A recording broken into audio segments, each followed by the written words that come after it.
Hello and welcome to this album with me, William Hann. Normally, it's the podcast where each episode a guest and I would deep dive an album of their choice. But this, this is no ordinary episode. This is the second month in music, raps. I don't know what we're calling these, but what we're doing today is discussing February as a month, what happened. And I'm joined by a fantastic bloody guest. She's a music mogul turned dog walking mogul. It's Helen Nash. Hello. Hello. Helen. Hello. How are you, mate? Yeah, I'm good, thank you. Welcome. Shall we set the scene a little bit? Yeah, go for it. We are in the depths of the Cumberland Hotel in a room that is a little bit dark, actually, but the lighting is... That's okay. The DIY lighting is seeing us through. How are you, mate? I'm okay, yeah, I'm good. I'm like dog-free for the first time this year, today and yesterday. I'm not saying I prefer you with a dog. No, I prefer me with a dog. I do love a dog. I literally yesterday was like, oh, I'm off. Like, I'm taking the day off. And I was like, what the fuck am I without a dog? I was like, I actually don't know what I am. So days off, are they pretty hard to come by in your chosen career lately? Yeah, they are. Well, it's just like a workaholic mode and being self-employed. You're like, fuck it, yeah, I'll work. And then it's I'm trying to not burn out because it's been like 2 years of like recovering from severe burnout. Yeah. So when you're working with dogs, are you ever really working? The whole thing of doing what you love, but you never work a day? Yeah, it's that thing of like, you never work a day if you do what you love, but then it's like you work every fucking day of every fucking hour of, like, oh my God, can I swear? Oh, Helen, you can swear on this, don't you? Worry about that, mate. It's just like working all the time. It's like Hounds of Love is my business. Yeah, absolutely. Plug that. Saying that, I mean, obviously like The Bush is my favorite cover, but Future Heads is a really good cover as well of Hounds of Love. And I saw them in Uxbridge University. I was at that show. Were you? I was at that show. Yeah. Like in a weird like little down. They like it goes down into the stages on the floor or something. So was I. Look at us. I know. Look at us. But yeah, it's there's probably been like millions of gigs that I've been at that you've been there, and I just yeah. Well, Oasis. I was going to mention that. Yeah. So shall we mention the last time you and I crossed paths, Helen? Actually, was it Oasis or was it Glastonbury? Oh, it was Oasis. Oh, it was Oasis. Because you were like, oh, I'll see you there. I'll be the one in the bucket hat. And I was like, and I was like, yeah, like people say that white people don't have culture and then go to an Oasis gig. Sorry. Bucket hats, shorts. But yeah, and then we were standing at the back and this guy, this really weird guy, not you, a really weird guy from Dartford was like pouring his eyes out. And I was like, oh, he's going to fucking try and talk to me. And he was trying to talk to me and Claire. Oh, and then he's like, my mate who was meant to come died 2 weeks ago. And I was like, oh my God. Helen. I was like, and I was like, go in and enjoy it. Go in and enjoy it for him. And I was like, just trying to get rid of that. Great way to get rid of him, yeah. And I was like, oh, that's intense. I don't really need that. Then I turned around and you're just like standing there bawling your eyes out. Yes, exactly. I was as intense as the Dartford man, we'll call him. I think you saw me at possibly the most vulnerable I've been in my life, Helen. I was bawling my eyes. It was the last sort of 2 or 3 songs, wasn't it? Yeah, it was. It was like the bangers. The big 3. It is You Don't Look Back in Angers. Your Wonderwalls, your Champagne Super fucking Novas. I've never felt emotion like it. It was... It's nostalgia. It was nostalgia of like another kind. I tried, obviously at the time I was like trying to get tickets, me and my friend Stephanie, and I was like, fuck you, Ticketmaster. I just can't, I can't sit here all day. And obviously we didn't get them. And then as soon as everyone started going to the shows, I was so angry. Yeah, I think a lot of people were, weren't they? And then our amazing clients, Lara, Jimmy, the Red Fox Slab, she went, her and her husband went, and they literally were like onto the wall of Wembley Stadium. They were so far up. And the next day she texted me and Claire and was like, us 3 and her brother, and she was like, I'm gonna get us 4 tickets for the pit. And I was like, amazing. And she was like, that's your Christmas present sorted. And yeah, we went and we got pit tickets. So you only found out on the day you were going? The day before. Whoa, yeah. That's class. And we just went, and then because I was like, oh, like you just forget. I think I forgot how much they were like my childhood of like, because I was always like, yeah, I like them, but I don't know all their songs. And then I'm like, I'm fucking singing all their songs and I know all their songs. And I'm like, oh, bollocks. Well, I do believe they're sort of ingrained into the DNA of pretty much every white person, right? Yeah. Like it or not, that's our culture, baby. That's us. So that was good, wasn't it? Yeah, it was really That good. was a really It good night. yeah. So thanks for being part of that. I don't That's think even okay. my wife or anyone has seen me cry that much before. But, it's okay. I was like, well done you. I was just trying to get that Dartford man away from me. It's really nice to see you. I was like, I'm going to go back to this. And I was like, okay. And then just like standing with your arms up, just like, and I was like, okay, yeah, go for it. Good night. It was a very good night. But let's not look back. Back in anger. Dare I say in anger. Thank you very much. Let's look back a little bit more recently. Let's look at February. Thank God January's out the way. Let's get on the proper month. Have you Februaried very well? No, not really. No, okay. Like, Great guess. Thank you, Helen. I did literally. I was like, I've done nothing this month. No, January is like, it's the 8th year of being self-employed, and I still haven't learnt to like do stuff before January. Sure. So my accountant just gets very stressed, and so January kind of blurs into nothing, and then February's like, oh my God, it's 2026. Okay, I'll start Let's do some this. living. Yeah. Did I leave the house? I don't think so. But I have actually not been trying to listen to music or watch TV. I've been trying to read. Sure. That's culture though. I'm interested. What have you been reading? I've been reading the Maps We Make. I think it's the Maps We Make. It's called It's by Rose Cartwright.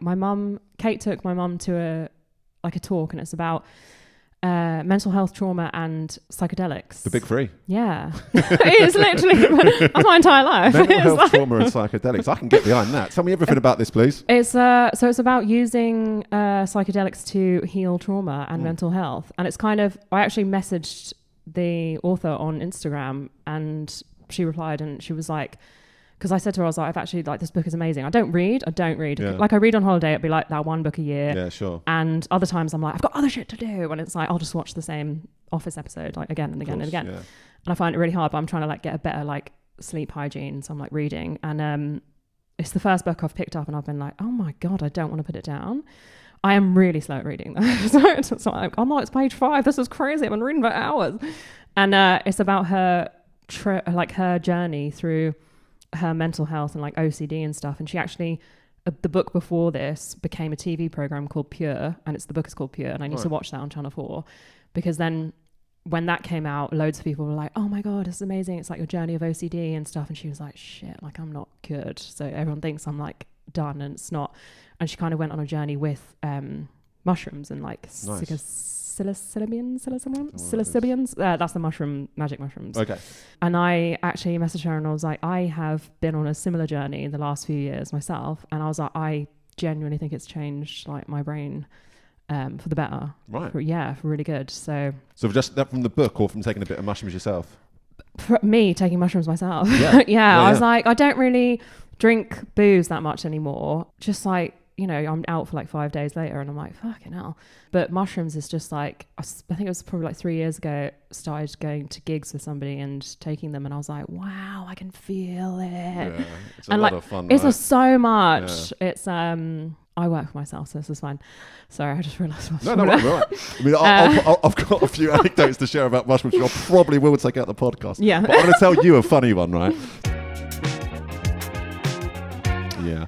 Let's see, that might stay in the podcast. It might not. Okay, yeah. So let's look at some of the big sort of news stories, I think, of the last month that have caught my attention. Don't know about you. Can we talk Bad Bunny at the Super Bowl, please? Yeah, I actually saw, I did see a reel today that I think it was like Mike Rice, and he was like, I would have loved to have seen the part where the guy has to go up to the kid afterwards and be like, I'm going to actually need that Grammy back.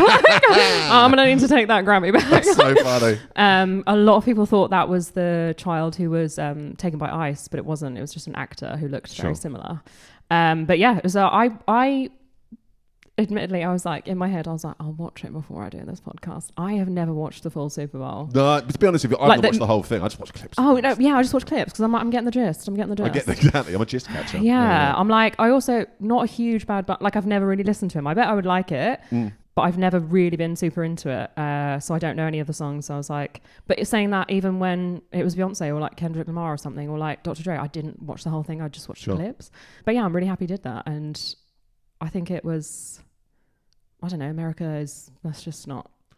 I mean, that could be a whole other podcast, but it feels like something that was needed. Yeah, it does. Yeah, and hopefully it's like, but then. Is it going to solve the world? I don't No, it's not. And I did actually one thing I did. So like a couple of years ago, I went on a retreat with Kate, and her and her partner, she got obsessed with EastEnders during lockdown.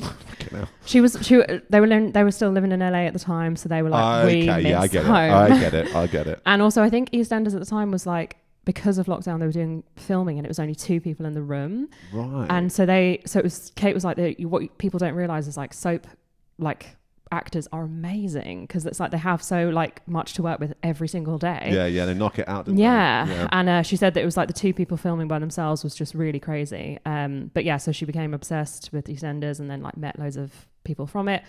And James Farrar, he like put on a retreat and we went there and there was like 2 people. Well, nobody I knew there. I was like, I don't know any of these people. And but it was like these 2 models, twins, and one of them had been on Love Island. Okay. Brett and Scott. Oh my God, Brett and Scott. I knew it. Brett and Scott. And they're like they're like really pushing slow fashion stuff as models. And they were saying like they said the really kind of like one disappointing thing about the Bad Bunny stuff was he was wearing a Zara suit. Is that so? Yeah.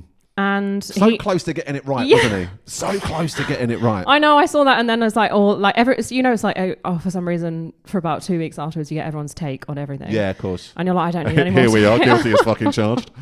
I don't need anyone's take, but like, as well, I thought, like, actually, fuck it, it's just Zara. It's just one thing. It's like it meant a whole different moment. But I think there was like a Puerto Rican like designer was in there just before it, but that would have been really amazing. But yeah, it's just Gaga was there, right? And Gaga was there. And it made me listen to a Bad Bunny album for the first time. Okay, yeah. I intended to. Here's my review for it. It's exactly what you think it'll be. Okay. That's enough. Yeah. That's enough. I don't think I'm the target audience for it. I'm happy it exists. For everyone. I'm happy it exists for John Hamm. Yeah, John Hamm loves it. John had a good time, man. If John's happy, I'm happy. John was pretty happy.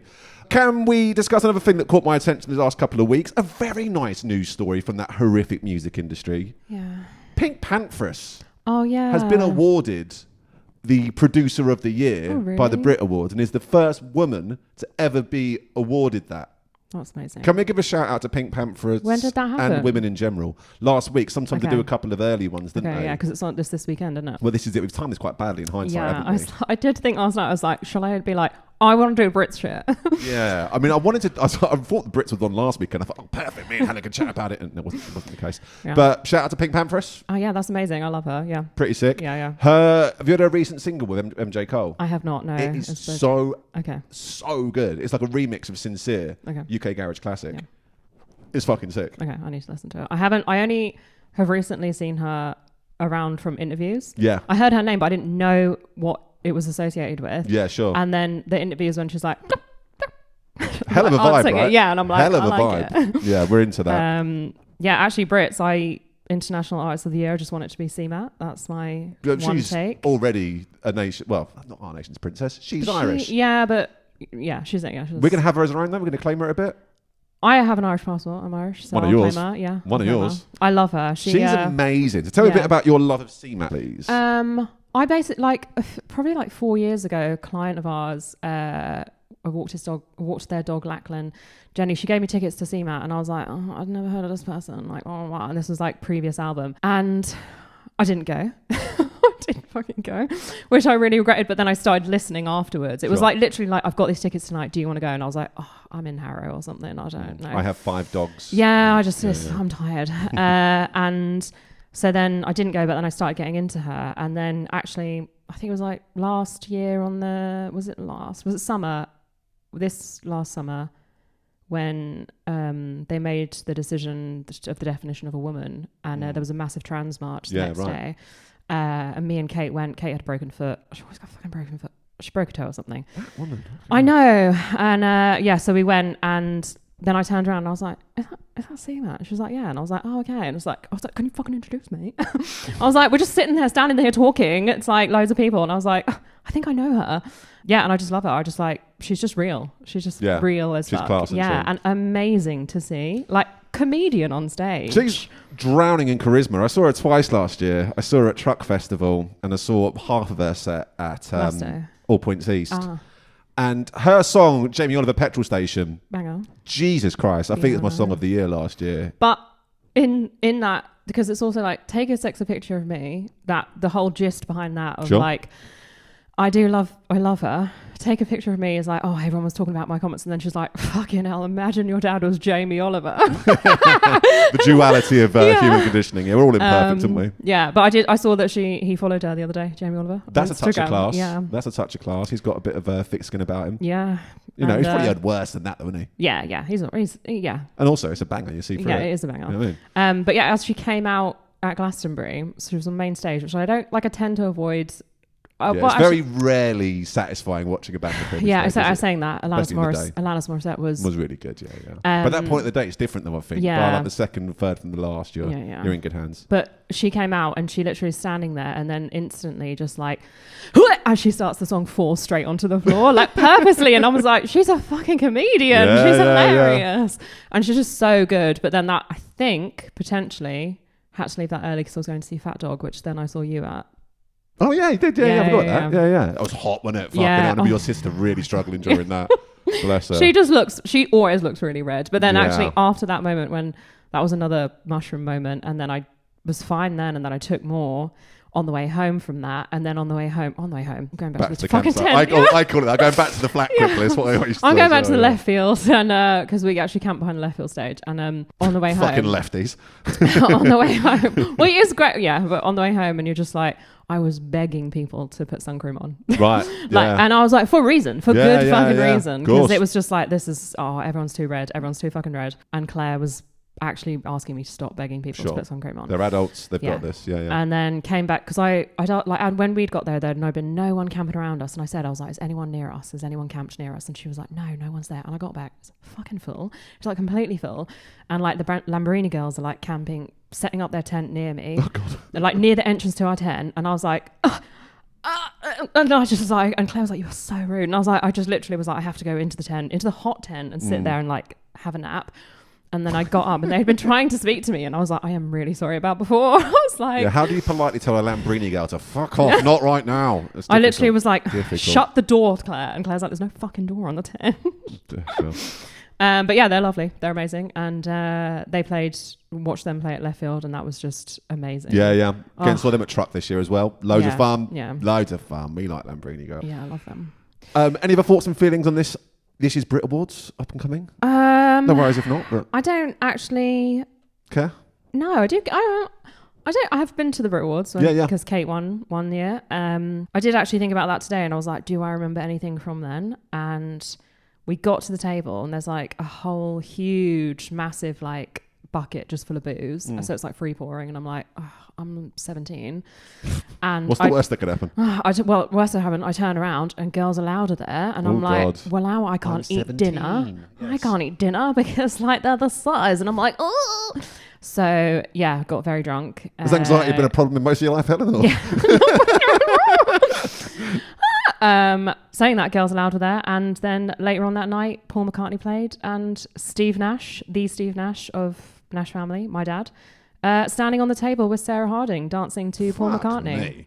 So no wonder future Brit Awards haven't quite lived up to what, I'm guessing 2007 or 2007 I don't know, one of those. Man, pretty hard to beat that. Yeah, and then I haven't really taken notice since. Yeah, sure. And I always watch them, and I always wonder like, well, why am I watching? I don't care about anyone that's really up for this. And even if like a band I love do win, it's like, so what? I don't know. It's just not 1995 anymore, is it? It's not the Spice Girls coming out through a pair of legs opening up. Yeah. Oh, you can't get better than that. Recently. You can't get better than that. Yeah.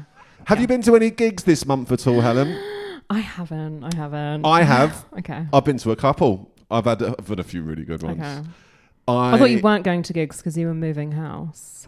Well, look, that is a conversation me and Sarah had a very long talk about. I don't think Sarah was aware that Fred again was doing Ali Pali again. See, this is what winds me up. This is what winds me up, because Ali Pali, every time I'm like, yeah, I'm going. And I never fucking go because it's Ali Pali and it's so bloody hard to get to. It is the pain in the arse for everyone.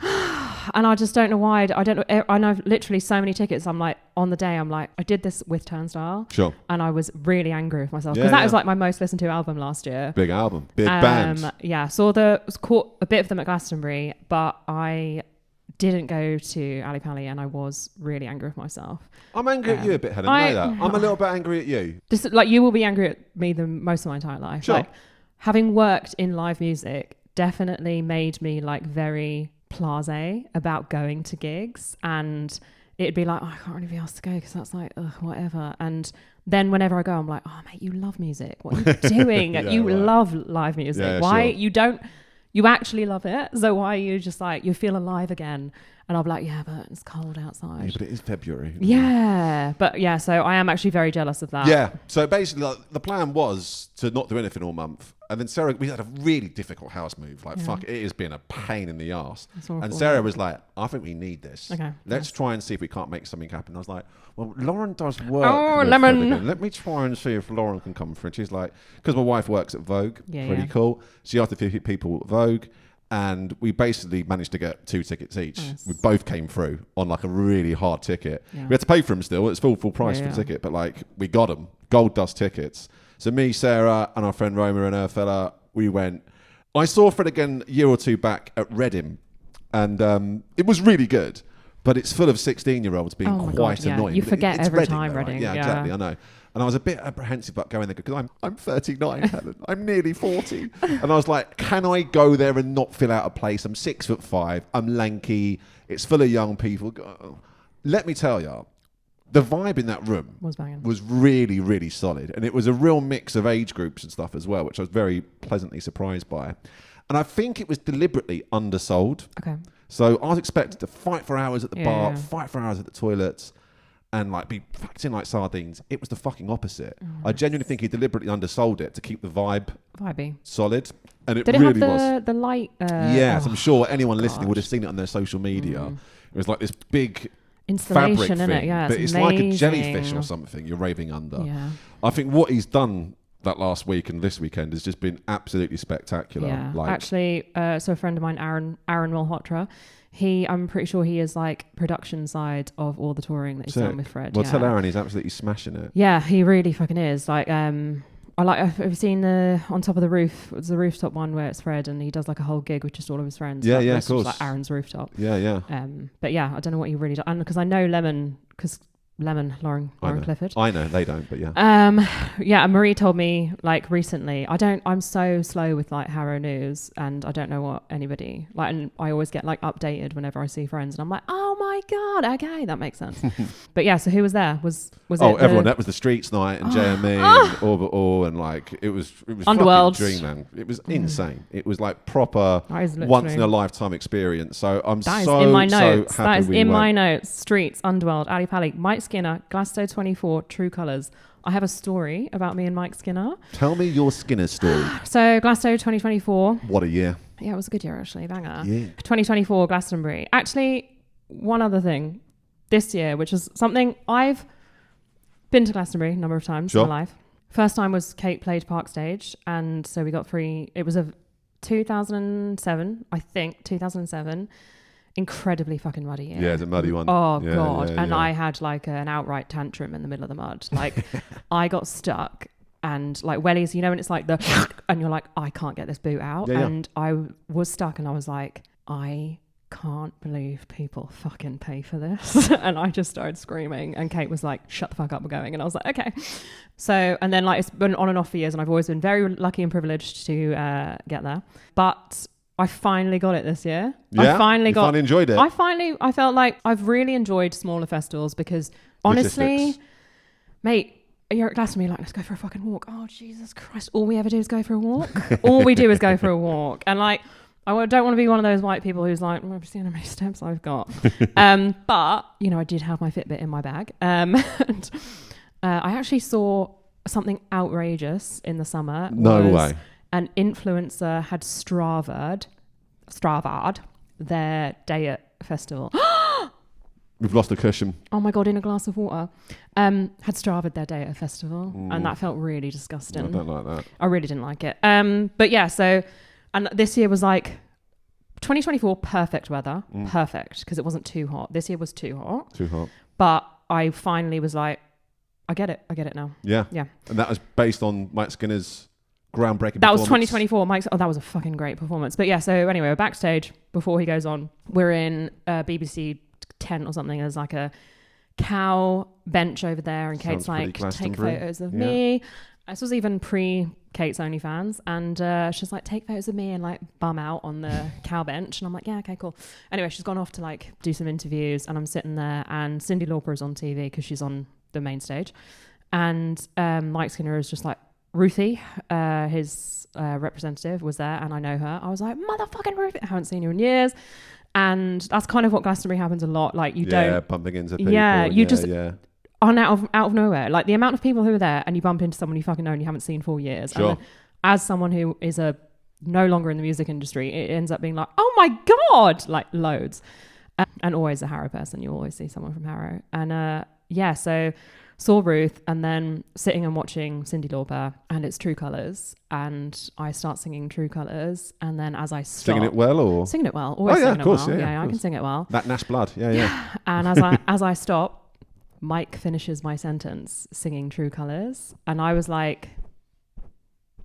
I think I just came. I was like, yeah, that's it. That was the moment.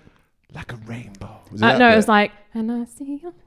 I don't even know the song now, but like shining through, something like that. And he was like, shining through. He was like the after bit, and I was like, that's why I love you. And he's like, don't be afraid. Not together. Like we weren't together. As in like he's wandering over there, but he's like, don't be. I'm like, we're just like finishing my sentence, really and I was beautiful. Like sitting there eating my penguin, just like, what is this? Money can't buy that. No, money can't buy that. And it did actually. I think I texted Marie at the time, and Marie was like, "That is a classic Helen Nash story." Yeah, it's good gear. I enjoyed that. Yeah. That was good. And that was like a moment that I was like. And then as we left, and obviously like I think we went to. I think Tom, Kate's part. wanted to see Sleaford Mods, so we were like, we're going to watch a bit of the streets, and it was just. It's always good. It is.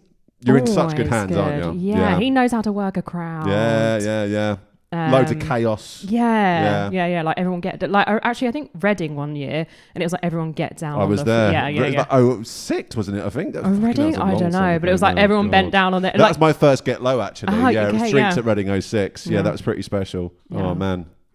But yeah, so that was a really lovely moment. But that was my Mike Skinner story, and I'm like and actually, well, no, there's another Mike Skinner story. His dog lives near one of our clients' dogs, and I've seen him around Hampstead before once. Yeah. I'm not going to dox him too much, but yeah, and I wanted to, but no, he the dog I had was like, back out, and I was like, okay, we can't go near him. Great, because his dog, they're kicking off. But yeah, famous dogs. Dog politics. Story of my life. I saw another gig this month. Who? Are you into a band called Arctic Monkeys? Wait, yeah. Yeah. I think I've heard of them. I saw one of the Arctic Monkeys this month. Oh. I saw Tom Rowley, the fifth Arctic Monkey. He's launched a solo career. Okay, yes. And the results are beautiful. Okay. It was really, really good, Helen. Whereabouts? I saw him at Lower Third on Denmark Street. What's that? What is that? Yeah, what a great question. It's a new venue that was built about 2 years ago, I guess. And I'm trying to work this out. Street. It's part of Outernet, which is the new venue they built to replace the Astoria. Yeah. And it's a pretty good venue, actually. It's pretty sick in there. Well, I can't work out if it was something like the Tories actually built to replace the Astoria or what. I don't know the politics behind it. And it's no Astoria, obviously. But it was really good. And it's just full of like Arctic Monkeys diehards in there. It's only released like 3 singles so far, so no one really knew any of the set. Except if you're a diehard. But even still, you've seen him one of the other shows before maybe. But it was really, really good. Okay, nice. And it was, you could tell that I think a lot of these songs were Arctic Monkey songs that he's put forward. They didn't quite make it because he had quite a big footprint on the last album in particular. A lot of those songs were his songs that he's taken to Alex. And it was great. It was a bunch of lost Arctic Monkeys songs, basically, that are very Beatles inspired, and I had a lovely time. And it definitely filled that Alex Turner-shaped hole, which we're all suffering from. Yeah. What else have you been up to in February, Helen? I suffer from it sometimes. But I do remember the Brits 2007. Alex, if you're listening. Yeah. Took the piss out of Kate. Did he? Yeah, he did. Yeah, Fuck he that fucking guy. did. Kate won Female of the Year. And she thanked the Brit School because it is part of the fucking Brits. Oh, yes, I do remember this. And he said, I'd like to thank the Brit School or some shit like that. Yeah, and it was I remember this. Well, I mean, and he pretended to know everyone in the audience. Right. Yeah. Alex, if you're listening. Oh, he's done all right. He'll be fine. He'll be fine. Actually, I'm seeing loads, weirdly enough, I'm seeing loads of like Alex and Alexa like throwback from that's all my Instagram feed has ever been. And I wouldn't change it for the world. I wouldn't have it any other way. Like all these love letters they wrote to each other. And I'm like, oh, I'll lap it up. gorgeous. I will lap it up. Yeah. Yeah, don't mind that. Yeah. But wait, what? I was just going to say that venue. Venues. Talking about venues. Let's talk about venues. Oh, Music Trust venue. Actually, yeah, that's really nice to see that like money is going towards them, but really not enough. Yeah, sure. And actually, I did listen to your January roundup, and I was like, it was so true. Your friend, who I don't remember his name, who was your January roundup? Don't worry about him. Okay, but he was saying how Robert Ball with him. okay, the budgets of everyone's life. It's like, do you like?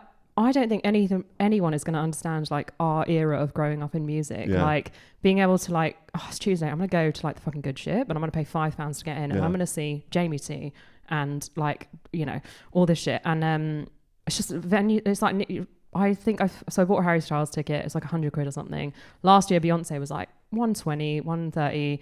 And it just is like those, obviously Oasis, fucking ridiculous. But yeah, it's just that the amount that you pay for gigs now is shocking, and it just is like this culture of like gigs is dying for like smaller venues and for like artists who can't do fucking stadiums. Sure. Which actually is, so Kate was in Parliament earlier this month. Shout out to Kate. Yeah, because she is just like, she's fighting the fight, because we're not like necessarily like we're not trying to say that we're like a working class family, but she's like, people, unless you have money in your family, you can't do art anymore. Unless your house is already paid for. Yeah, because it's like, how are you going to survive in this? Like, you can't go anywhere without being like, oh, to get there, first of all, I have to pay £15. And then to get into a venue, it's just, and it's, so she's kind of fighting the fight with the government to get some sort of like music wage and kind of get like the industry, because it's unregulated. I think the main thing right now is with touring. It's like, well, when we left the EU, I was actually working in Universal Music at the time, and I worked in the Bravado, the touring merchandise side of it. And yeah, we were like, we're fucked, because it's just going to cost so much money, like to get everything out there, and to all different, like we're going to need different licenses for every different part. But yeah, and I actually ended up leaving like after that year, so I don't know how it went, but just touring I'd artists. imagine not well. No, yeah. But touring artists are just screwed, because it's like, that's how they make the money on merch, and that's how they make touring like money. But then if you put, it's insane. So she is fighting a very good fight. Yeah. Because it's just not fair, because we need voices that aren't like on stadium fillers as a whole. Because I thought this, right? The first time I went to a gig would have been like Red Hot Chili Peppers in Hyde Park, right? Yeah. Big outdoor stadium show. And I thought that's what live music is. That was your first ever gig? I think so, yeah. Like, at least, well, that's my first gig. It wasn't that. It was Savage Garden at the Docklands Arena. I didn't want to go, right? I don't mind this being on record. It's fine. I don't worry about credibility. Okay. The guy at school wanted to go. Well, he was going. He had a spare ticket, and we went. And it was just two awkward 13-year-olds didn't really know what to do with themselves at Docklands Arena. It didn't change my life. But I didn't know there was like whole other levels to it, really. The whole idea of like a grassroots music venue, like a Trinity and Harrow, dare we say it, to like a 500 capacity, a 1,000 capacity, and all these other levels. And I think your average person on the street that sticks on Radio 1 or sticks on Capital FM, they only think of live music as being a £200 stadium experience and don't know there's all these other levels of joy and experience to be had.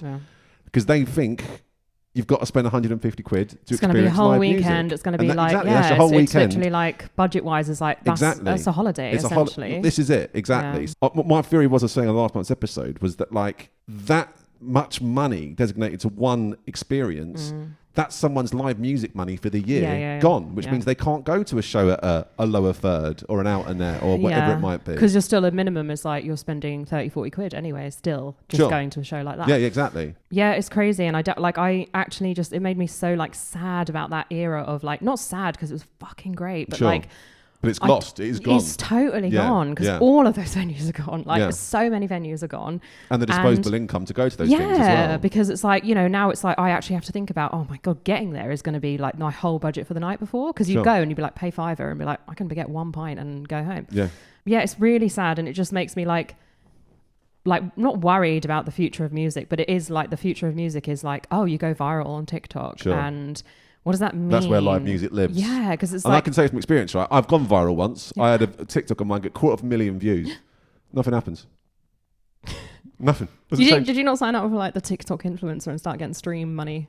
I didn't know you could do that. Oh, start doing that. I don't know what it is, but it's like if you hit a certain amount of views, TikTok will start paying you some sort of money. Yeah, I mean, I was just caught in a chaotic. What was your? I was talking about. Well, it's quite funny actually. Yeah, it was the V Festival 2009 lineup, which was bonkers.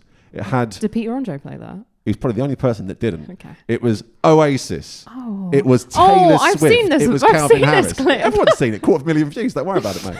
And but that's like that's an important thing to bear in mind. Like you go to a music festival like that, and a Calvin Harris or a Taylor Swift or whatever was at the bottom of the lineup. Yeah. And it's so important not to think that live music is only that stadium filling Harry Styles or a Taylor Swift or whatever. There's so many other rungs of music that just bring important cultural joy to people. Yeah. And it needs to find a voice, and it needs to find a home, and it needs to find a hub. And I think I've always liked the idea of like a band or an artist having a base. So the Strokes are from the Lower East Side in New York, and they've got a community. Yeah. There's loads of bands around that scene. Even like your sister, and like even like my band, we had Trinity, we had Harrow, we had a base. There's a hub where about 10, 12 different bands would come and go and be in that circle. And that's just lost now. I mean, to an extent, you've got a community online, and that's great. But really, unless you've got a physical place where everyone gets to hang out and find their tribe and find their people, you're losing a lot there culturally. Yeah. What's the solution, Helen? I have no idea. I don't know. I'll text Kate and ask Kate. Yeah. I don't know.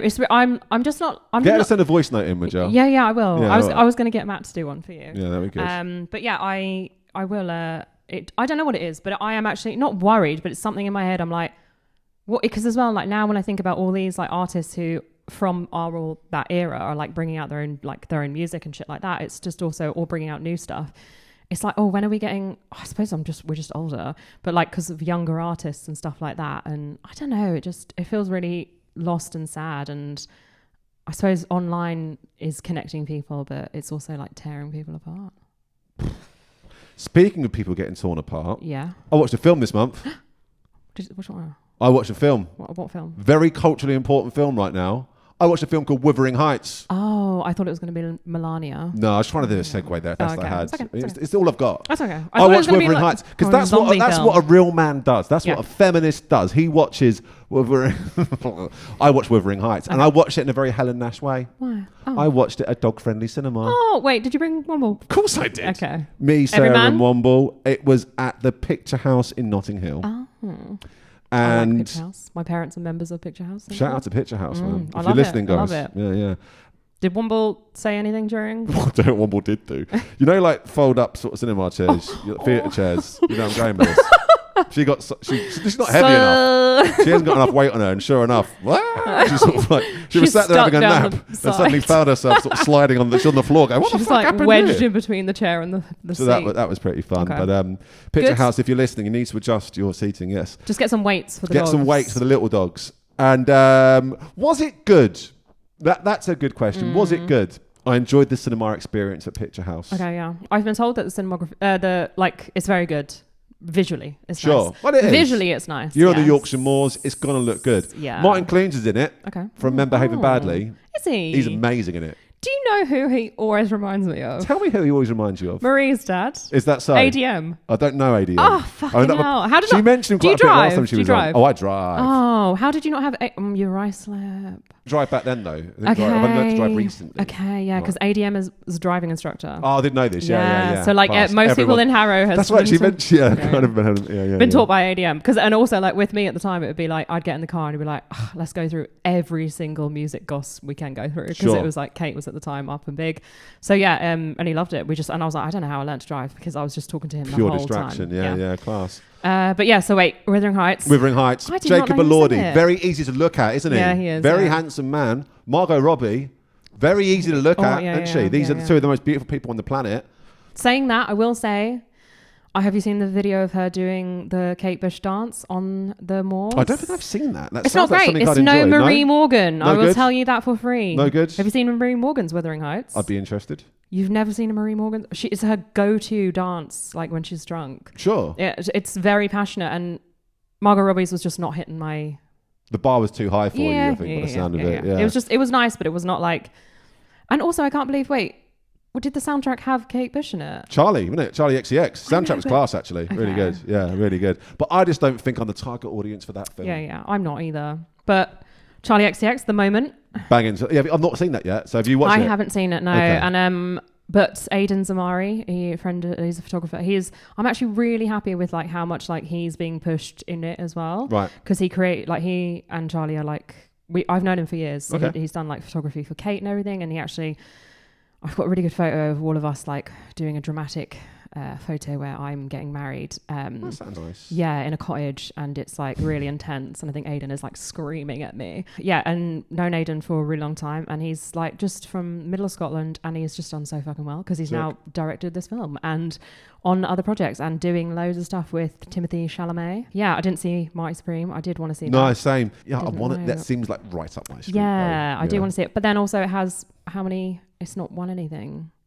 Yeah, It's but been fuck 'em, nominated. you know Yeah, what I mean? yeah. 11 nominations, no wins. I Fuck know, the BAFTAs. but he's very upset. Fuck the BAFTAs, actually. For Fuck many the a BAFTAs. reason. For many a reason. They blurred out one of the homophobic slurs that he managed to Tourette's that night. Yes. Well, it was a racist one. It was the racist one they didn't blur out. Oh, they, right. But they did blur out a homophobic one and a free Palestine. Yeah. Well, look, on this podcast, we firmly believe in a free Palestine, and we are anti-saying the N-word. I think we can say that. Or being broadcast by a white person. Yeah, absolutely. I think that's fair to say.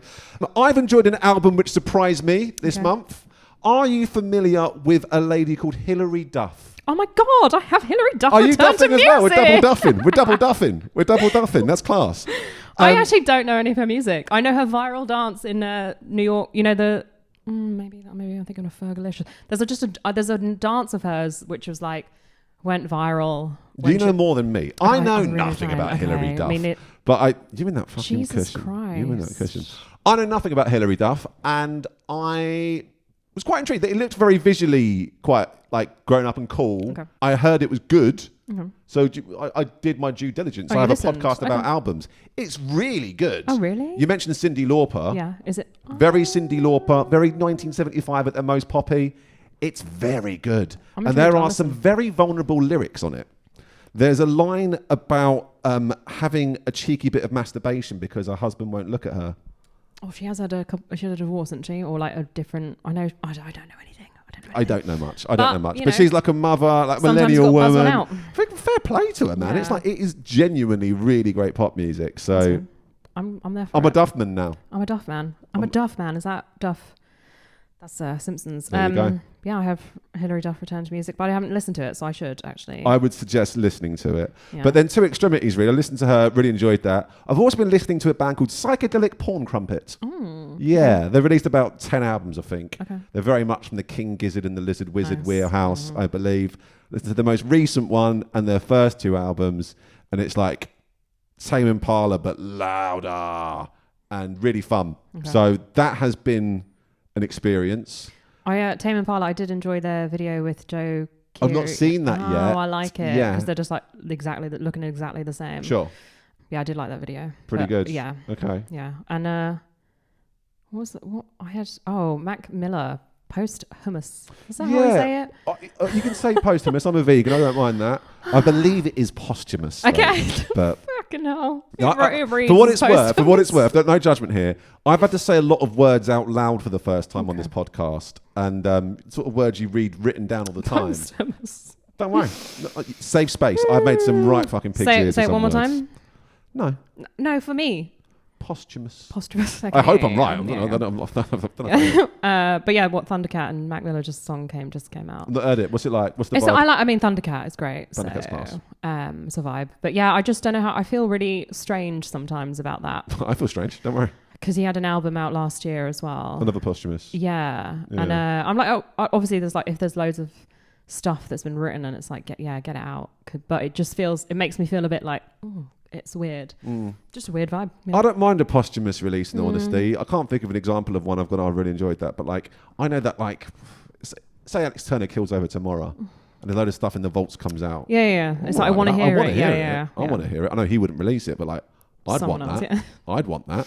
Yeah, I do. Yeah, it just makes me feel slightly like off. I don't know why, but it does. It's a bit icky. I get it. It is a bit weird. Our new song actually that has come out as well, Julia Cumming. My Life. Shout out to Julia. Big fan of Julia. Is a colleague of yours? Did you work with her? What was the vibe? I've known her since she was like 14. Amazing. Yeah. So she was in Super Cute before with Rachel Trachtenberg, and the Trachtenberg family. That's where Rachel was from. And then they had performed Super Cute with June and Lulu and Ruby June. And they toured with Kate for years. Yeah. So I've known her since she was a child. Wow. And it's been very like crazy to see her obviously sunbeam and then like go to this, and it just is like, I said sunbeam, didn't I? You meant to say sunflower bean, didn't you? That's okay. That's okay. But yeah, so it's and yeah, Edgar Wright did the video, and actually Glasgow 2024, yeah, they were there at the time. Yeah, Matt Smith, good friend and client, just been in. What had he just done? I think maybe just done Night in Soho. No, he hadn't. A bit older than that, I think. Yeah, he was. Anyway, bumped into like, we're up on the hill. What's the little one at the very top of the hill? Crow's Nest? No. Bar at the top and then a tiny little stage there. There's a lot of hills at Glastonbury. I mean, I know, but come on, it's like the Strummerville. Yeah, Strummerville. Go up there, see them, and then he was like, oh my God, last night Matt was like, I will die if the Nashes die. And I was like, for fuck's sake. Yeah, he was like, he's just talking about you guys for ages and about Bobby. And I was like, oh, of course. And he was like, we just saw loads of photos of Bobby. And I was like, yeah, of course. My child, I was like, who is at home now with my parents whilst we're at Glastonbury. And Matt was like wandering around. But yeah, so met them, and Julia, I've known her for ages. It was the first time I'd seen her in a really long time. And yeah, I really loved the video. Yeah. And her album is coming out next month. Class. Yeah, I'm excited for it. I'm a big fan of hers. I've not actually heard the single yet. Okay, Shame on me. But that does answer a sort of question I had, because, well, not a question I had, but something I thought about. Mm-hmm. When I saw Sunflower Bean at Rough Trade East for their last album show last year, Edgar Wright was in the audience. There you go. Yeah. And I was like, fucking look at that. Yeah. Look at that. So there's obviously a relationship there. Yeah. And it's led to some great art by the sound of it. Yeah, it has, yeah. And because I think it was Claire, so Claire, other sister Nash, oldest Nash, is like the worst person at recognising people in the entire world. I've kind of built an entire identity around it myself. Yeah. Well, yeah, like she would just be like, I don't know who that is. I don't know who that is. I think, what is her thing? She says if Taylor Swift was walking down the street, she wouldn't recognise her. And I'm like, okay, fine. Like, she's not going to be walking down the street anyway. Would she recognise Kate Nash? Or? Yeah, of course she would. Yeah, but that one's in the bag. Yeah, but she said, she was like, I know him. And I was like, yeah, it's Edgar Wright. She was like, why do I know that name? And I was like, come on, Shaun of the Dead, Spaced, obviously Spaced. Infuriating. And then she was like, nah, he used to drink at the Colonel. Really? And I was like, oh, for fuck's sake. That's class. That's class. I was like, so you still don't know him? But he was like, yeah, no. And I was like, yeah. So yeah, and he's lovely. And he actually, I need to get photos developed. I have a camera, and I asked him to take a photo of like us with Julia. And then afterwards he was like, what kind of camera is this? And I was like, it's just like, he was like, it was so slow when it developed. And I was like, well, I don't know what film I put in there. I was like, who knows? But yeah, we'll see if it's a good photo. I can't wait to find out. Yeah, I can't wait to find out. But I do know at the time I was wearing a blue bum bag, and Kate said, you need to take that off because you're wearing a blue top and it just looks like a weird pregnant lump that isn't in the right place. Because I kept wearing it here, and she was like, it's like one side is like every tumorish. Woman's body's different, right? We've learned that. Yeah. There's another album that I really liked that came out this month.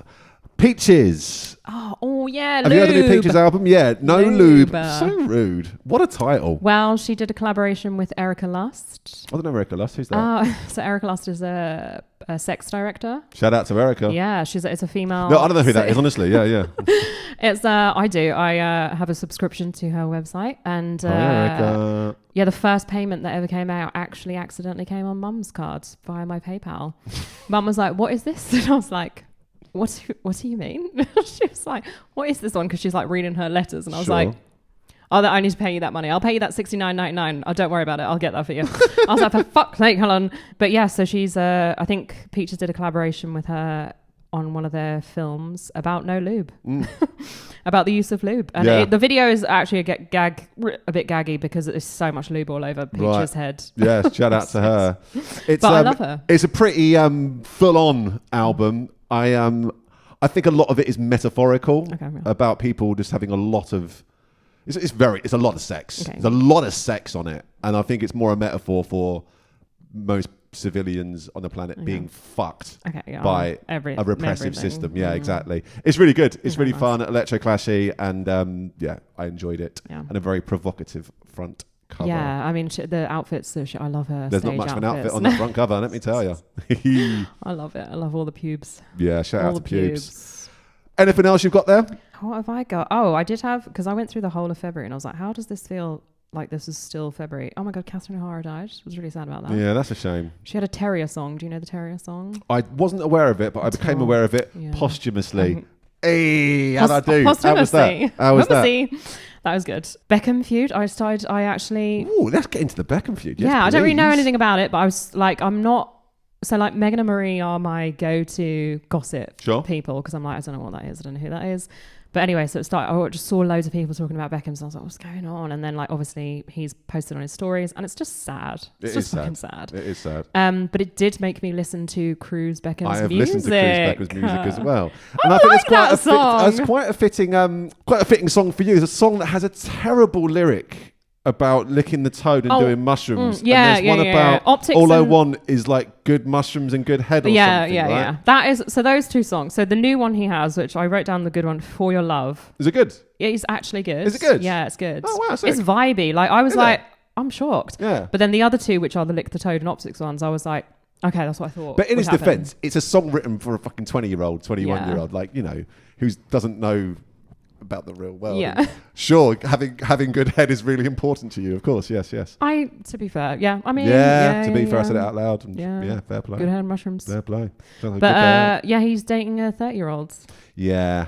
That made me really uncomfortable when I saw that age gap. Because when you meet like young people now, like I think I had dates with someone in the summer that was 29 and I was like, oof, I'm 36. Sure. 37. I'm 37. You're 37, yeah. And I felt uncomfortable about 29-year-olds and I was like, it's funny because I worked in the job before this, I worked with quite a lot of young people. Yeah. Let me tell you, the idea of anything sexual with someone that's like young 10, 15 years younger than you, it's very unappealing. Yeah. It's and apparently he's very mature and I'm like, okay. Yeah, of course he is. Even like the cultural reference and stuff. I remember at one point one of them was saying about, apparently Shoreditch is a really cool place to go. It's like, what? Like as if it was like some undiscovered part of London. Like, oh my God, I can't speak to these people. And also Shoreditch is not a cool place to go anymore, is it? You know, they're 22. What Yeah. Anyway. Yeah, moving on. Paedophilia, even though it's been a big month for paedophilia. Big month for the pedos. Big month for the Or the anti-pedo, or the pedo catchers, I guess. Not enough for the pedo catchers, no. No, progress though, right? Yeah. I think the police want to get it right, don't they? Because they're famously... Always trying to get it right. I don't know, yeah. I hear myself saying that. Are they? Well, it is the question. Mm-hmm. Are they going down? What do you reckon? Is Andrew's time up? Is he invincible? I think for stuff he's done in public office might be up, but they're like the really sad thing about it is women and children don't matter. Yeah, absolutely. And it's not going to be what gets them, but it is going to be like the kind of like Al Capone way. It's just like they're going to go by money, and money is the thing that makes the world go round, and it is the most important thing, and that's how they'll get them. But I am glad that Mandelson got arrested the other day. And I also think, like, why are we even debating if this man's succession can be taken away? Of course. That is not the most important thing here. Yeah, but like, also, like, why is there a debate? Why is there a debate? Why is there a royal family is the bigger question. That's what I mean, because that's what I think is why they're like struggling, because it's like there is no reason anymore for it. Exactly. And I'm all for fucking taking the monarchy down. I'm a natural born it was a shoot. rebel. Don't worry. Yeah, absolutely. Fuck them. I just can't wait to watch this unfold and how anyone can defend this family going forward. Yeah. It's over, man. Fuck them. Yeah, it's just kind of anyone in position of power. It's just kind of crazy at the moment, and I feel like it's going to take Keir down as well. Yeah, do you reckon? I think so. I think everyone's like it's just boring, sad sometimes, because you're like, oh mate, you're just taking it's like any opposition is like all they do is take jabs, and I'm like, can we not just actually try and do something for the people rather than just like? But yeah, he kind of needs to go. I'm over it. Yeah, fuck them. Fuck them. Fuck them all. Let's burn it all down. Speaking of people going, shall we talk about someone coming back? Yeah. Yeah, one of my favourite bands that only ever released one album returned last year, and they've announced this week that they've got a new album coming out in April. Okay. Are you familiar with a band called WU LYF? I literally looked into them because I was like, what are you posting? Yes. No. I'm not familiar with them. Well, I'm excited for you. Yeah. You've got one of the best albums of that decade ever made, man. It was amazing. So wait, when was the first album made? 2012, I want to say. Okay. And they released one album, toured it 2 years or whatever. Are they English? They're English. They're from Manchester, but you wouldn't think it to hear him talk. Okay. He's probably got the most unusual singing voice I've ever heard in my life. Okay. And they are such a phenomenal and exciting band. after I think it's 13 years, they've come back. It just seems so impossible. And I saw one of their shows last year. I'm seeing them in 2 weeks' time in Amsterdam. Oh, nice. There might be some mushrooms. Let's find out. Nice, do it. And I can't wait. They should be getting on the podcast as well. They want to come on. So it's going to be amazing. And they've announced an album, and the singles they've released so far are amazing. So I think it's quite fitting for you, actually. So what they're doing, they are very against the system of the music industry at the moment. Right? And they're not on it. Exactly. So I think you literally talking about this somewhere. Yeah. One of your podcasts. One of my podcasts. Yeah. So I won't go into too much, but yeah, basically nothing. They're not releasing anything on the streaming platforms. The previous album came off the streaming platforms when they returned, and they've got a subscription model where basically fans pay £3 a month and they get access to everything. That's amazing. And it's class. Yeah. So that's what you got to do. Looking forward to that. Yeah. And I've got one last thing to end on, but I'll see if you've got anything else to cover. I don't think I have. I was gonna. You literally. What were you just saying there about WU LYF Manchester? I think you were saying about you didn't see it coming. I genuinely think sibling rivalry, like coming together last year, didn't see that coming ever. No, same. Like there is nothing. Do you have sisters or brothers? I've got 11 siblings. What? Are you serious? I'm not joking. Wait, I already knew you had a brother, so I don't know why I asked. Shall I run through this? This is quite fun. Fucking hell, yeah. So, I've got a dad, right? And I've got a mum. Yeah. And they had 3 kids. Okay, yeah. So I'm the middle one. I've got my little brother Jack and my big brother Chris. Okay. My dad remarried when I was pretty young, and I got a new stepmom, and I got a new stepbrother, and I got 2 stepsisters. Okay. So they're basically like, they've been with me for pretty much my entire life, really. And they're like brothers and sisters to me. Okay. But my dad's not very good at marriages. He loves a wedding, but he hates a marriage. Oh, yeah, so he tried another one. He tried another one, and that was 2 more stepbrothers. Oh, fucking so hell. already you're at, 1, 2, 3, 4, 5. You're at 7 already. Ooh. But then my mum remarried as well. 2 brothers, 2 sisters. Oh. 8, 9, 10, 11. So I've got 11 siblings. Ooh. Are they like all of, what kind of age? Is it a whole range? There's not, no, to be fair, it's fairly consistent. I mean, Jack's the youngest, and the oldest one would be, 9 years older than him. So it's pretty consistent age-wise. And Christmas is a write-off. Oh. Yeah. Nice. So if you're hearing this, guys, if you're seeing this, hope you're well. Too many siblings. Yeah, that's way too many man. siblings. Hell, I got 2 and I'm like, oh, Yeah. yeah, Christmas is like what I was trying to describe Christmas for the Nashes as, have you seen The Bear? Oh, yeah. Have you seen the Thanksgiving episode? Oh, it's chaos, isn't it? Oh, so like yeah. a friend like Megan, like literally she couldn't watch it. She was like, it's too much anxiety. Yeah. And I was like, that is just calming Christmas vibe to me. That's Christmas. That's Christmas. But yeah, siblings. So it's just, I think there is something so unique about siblings, and the fact that like, because I think it was like the first photo of like Noel and Liam together, it was like the hand holding was this, and I was like, that's siblings who want to be with each other. Yeah. But it actually felt like when you're watching them, like just cheeky, like kind of, it just that was never going to happen. That was never going to happen. So impossible, isn't it? So, but that's like, it's like that whole, let's come back to Oasis full circle, I guess, but like it is bigger than the sum of its parts, that reunion, where like you mentioned that guy's mate died and couldn't make it. There was so much of that in the stadium because so much time has passed where siblings and friends and family and loved ones weren't there to see the reunion. That's why it carried so much weight. And I don't know, it was beautiful. Sorry. Yeah, it was. No, it was. And so like Matt Smith, very good friends with Noel. Yeah, of course, right. Oh, I went to every fucking show. Seriously, like went to Brazil, went to Argentina, went to every all summer. He was like, and then I was like, more bucket hat than man by the end of it. Well, no, I was like, and he's very adamant, like, no, I don't give anyone guest lists. And I'm like, you bitch. I was like, he was like, I don't say yes to people. But he's got, no, to be fair, I get it. You've got to stay firm on that. Yeah, you have. And also, it's just too many people would be asking. Exactly. It's very... If that's maybe my siblings, can you imagine? Fucking hell. I know. If it was me. It's like, well, the guest list full because of just the siblings. So. Yeah, this is it. And we're siblinged out. Yeah, crazy. One last thing to end on, which I think would be right up your street, actually. I was going through NME News there trying to see if anything I missed, and there's a band called CKY. You know CKY? No, me neither. Okay. I'm guessing like emo punk or something. And the bass player's left the band. Oh. Yeah, and that's sad. Is it a falling out of the lead singer? Oh, classic. And do you want to know what the lead singer said about him? He's a cunt.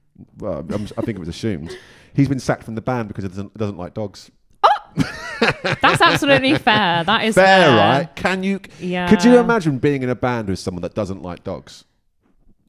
No, I couldn't. And that's exactly why my little brother has never been in any of my musical endeavours. He doesn't like dogs. He doesn't like dogs. Doesn't like dogs. How does he get on with Wimble? He ignores him completely. What the fuck? Doesn't like Womble at all. Yeah. What do you mean doesn't like? Doesn't like Womble at all.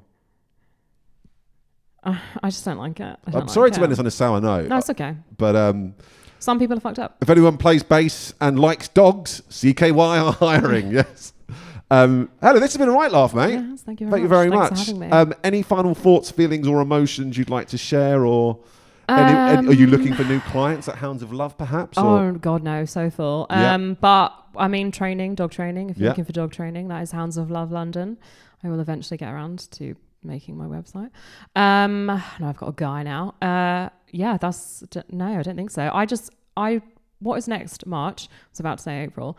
I just want to see some more arrests in. I want to see some more arrests. We want to see a free Palestine. Yeah. And I don't know. No more news. 2026. Yeah, give a laugh again, please. Yeah. Let's have some fun. Well, look, I've been William Hann. She's been Helen Nash. Thanks. That's February wrapped up.